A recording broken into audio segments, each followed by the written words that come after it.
तालुक्याचे भाग्यविधाते आणि राज्याचे सहकार मंत्री माननीय आमदार दिलीपरावजी वळसे पाटील साहेब, त्याचप्रमाणे आज ज्यांचा प्रवेश आपल्या राष्ट्रवादी काँग्रेस पक्षामध्ये होत आहे ते या विभागाचे माजी खासदार माननीय शिवाजीराव आढळराव पाटील दादा, पोपटराव गावडे साहेब, सुरेशराव घुले साहेब, प्रदीप दादा गारटकर, अरुणराव गिरे, कल्पनाताई आढळराव, विवेक दादा वळसे पाटील, देवेंद्र शेठ शाह आणि या ठिकाणी उपस्थित झालेले राष्ट्रवादी काँग्रेस पक्षाचे पुणे जिल्ह्यातील सर्व पदाधिकारी सर्वांचं या ठिकाणी आंबेगाव तालुका राष्ट्रवादी काँग्रेस पक्षाच्या वतीने आज या ठिकाणी सहर्ष स्वागत करतो।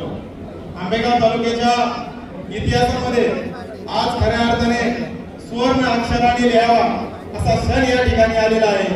आपण आज 20 वर्षापूर्वीचा जो आपल्या तालुक्यामध्ये एक संघर्ष उभा राहिला होता, त्या संघर्षाचा आज या ठिकाणी आपण शेवट करून खऱ्या अर्थाने आंबेगाव तालुक्यामध्ये राम राज्य निर्माण करण्याची शपथ घेण्यासाठी आज आपण सर्वजण या ठिकाणी उपस्थित झालेलो आहोत। या तालुक्याचं नेतृत्व करत असताना नामदार दिलीपरावजी वळसे पाटील साहेबांनी सातत्याने विकासाची भूमिका घेतली, विचाराची भूमिका घेतली आणि खऱ्या अर्थाने हा तालुका घडवण्याचं काम नामदार वळसे पाटील साहेबांच्या माध्यमातून झालेलं आहे। आणि हे सर्व करत असताना कार्यकर्त्यांना मुलाप्रमाणे जपण्याचं काम केलं, कार्यकर्त्यांच्या चुका बोटामध्ये घालण्याचं काम केलं आणि त्या प्रत्येक कार्यकर्त्याला हा माझ्या कुटुंबातील सदस्य आहे याप्रमाणे आपुलकीची वागणूक देऊन खऱ्या अर्थाने हा तालुका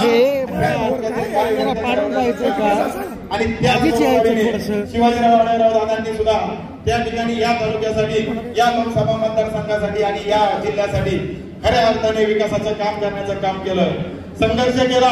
परंतु या पुढच्या काळात एका ताकदीने आणि एकजुटीने काम करून खऱ्या अर्थाने या तालुक्याचं नंदनवर करण्याचं काम या पुढच्या काळामध्ये निश्चितपणे होणार आहे। आणि हे सर्व होत असताना आपण सर्वजण मंडळी आज या ठिकाणी या स्वागत समारंभाच्या निमित्ताने उपस्थित झालेला आहात। काल परवा राज्याच्या एक बाल मित्र मंडळाचे अध्यक्ष हे या ठिकाणी आंबेगाव तालुक्याच्या संदर्भात बोलले।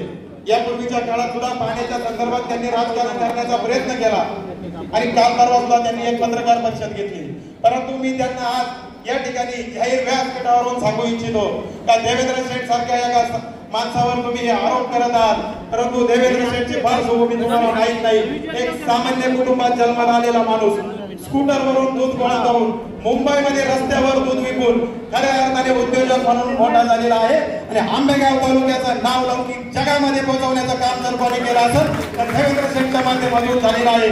तुम्ही तर काय आजोबांच्या पुण्यावर मोठे झाले, सोन्याचा चमचा तोंडामध्ये घेऊन त्या ठिकाणी तुम्ही राजकारणामध्ये आले आणि सामान्य परिस्थितीतून मोठ्या झालेल्या एका आमच्या उद्योजकावर जर तुम्ही आरोप करत असाल, आदिवासी भागातील आमच्या विद्यार्थ्यांना खऱ्या अर्थाने चांगल्या प्रतीचं दूध पुरवठा करणाऱ्या जर आमच्या एखाद्या चांगल्या उद्योजकावर तुम्ही आरोप करणार असाल तर आंबेगाव तालुक्याची जनता तुम्हाला कधी माफ करणार नाही, हे लक्षात तुम्ही ठेवा। या ठिकाणी जाहीरपणे सांगतो, आज खऱ्या अर्थाने हा प्रवेशाचा सोहळा या ठिकाणी संपन्न होत असताना लोकसभेच्या निवडणुकीच्या पार्श्वभूमीवर हा मेळावा या ठिकाणी संपन्न होत आहे।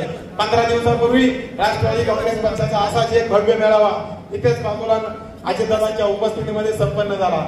त्यावेळेस सुद्धा आपण सर्वांनी मोठ्या संख्येने त्या ठिकाणी हजेरी लावलेली आहे। या तालुक्याचं आंबेगाव तालुक्याचं धोरण ठरलेलं आहे। वळसे पाटील साहेब सांगतील तो पक्ष, वळसे पाटील साहेब सांगतील ते चिन्ह आणि वळसे पाटील ठरवतील तो खासदार या मतदारसंघात झालेच राहणार नाही, एवढंच मी या ठिकाणी जाहीरपणे सांगतो। आपण सर्वजण नेते मंडळी आज या ठिकाणी उपस्थित झालेला आपलं सर्वांचं या तालुक्याच्या वतीने मनपूर्वक सहर्ष स्वागत करून शिवसेनेतून आलेल्या आमच्या सर्व सहकारी बांधवांचं सुद्धा मनपूर्वक पक्षामध्ये स्वागत करून या ठिकाणी थांबतो। धन्यवाद। धन्यवाद स्वामी। यानंतर मान्यवरांचा सत्कार।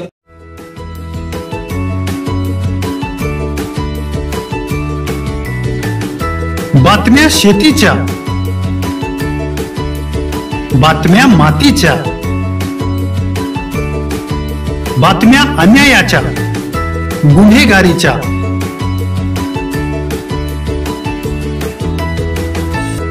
राजकारणाच्या आणि समाजकारणाच्या, शोषणाविरुद्ध बुलंद आवाज, जनसामान्यांच्या हुंकाराची गाज, सत्कार्याला प्रोत्साहन, दुष्कृत्याला अनुशासन, निर्भीड निस्पृह, सडेतोड, बेधडक आणि रोखटोक म्हणजेच विघ्नहर टाइम्स. शोध बातमीचा, ध्यास सत्याचा. आपलं चॅनल, आपली बातमी. सबस्क्राईब तर कराच, पण बेल आयकॉनवर क्लिक करायलाही विसरू नका.